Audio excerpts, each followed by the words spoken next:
नमस्ते, I am जेविन doctor सपना गहलोत और आज का सेशन है human rights. Jean Jacques Rousseau ने लिखा था, मनुष्य स्वतंत्र पैदा हुआ है पर हर जगह वह जंजीरों में जकड़ा हुआ है। अपनी इस सूक्ति में रूसो ने शोषण तथा असमानता के बंधनों में जकड़े हुए जनसाधारण के स्वतंत्रता होने की और स्वाधीनता, आज़ादी तथा समानता का बेहतर जीवन प्राप्त करने की आकांक्षा को व्यक्त किया था। अधिकार सामाजिक जीवन की अनिवार्य आवश्यकताएं हैं, जिसके बिना ना तो व्यक्ति अपने व्यक्तित्व का विकास कर सकता है और न ही समाज के लिए उपयोगी कार्य कर सकता है। अधिकारों के बिना मानव जीवन के व्यक्तित्व की कल्पना ही नहीं की जा सकती। अमेरिकी तथा फ्रांसीसी क्रांतियों के पश्चात मानव अधिकार जो घोषणा हुई हैं, उसके द्वारा मानव के महत्वपूर्ण अधिकारों को स्वीकार किया गया।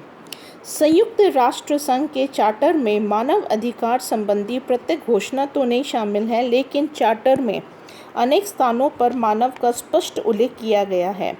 संयुक्त राष्ट्र संघ के चार्टर में मानव अधिकार के संबंध में संदर्भ मिलते हैं।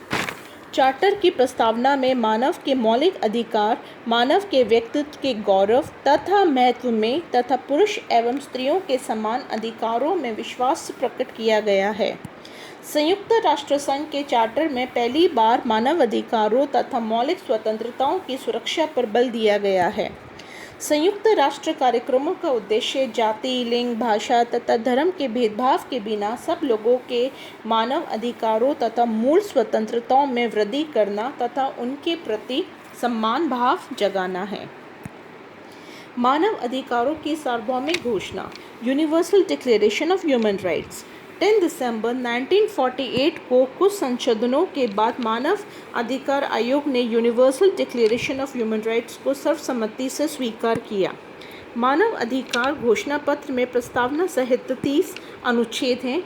इस घोषणा पत्र में न केवल नागरिक तथा राजनीतिक अधिकारों का बल्कि सामाजिक आर्थिक अधिकारों का भी पहली बार प्रतिवेदन किया गया, अर्थात काम करने और समान काम के लिए समान पारिश्रमिक पाने अधिकार का, जीवन का अधिकार, विचार, धर्म, संगठन बनाने की स्वतंत्रता आदि।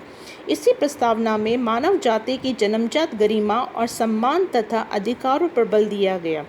चूँकि ये घोषणा राष्ट्रसंघ की महासभा के प्रस्तावों के रूप में स्वीकार की गई थी, इसलिए कानूनी रूप से बाध्य करने वाला कोई स्वरूप नहीं है।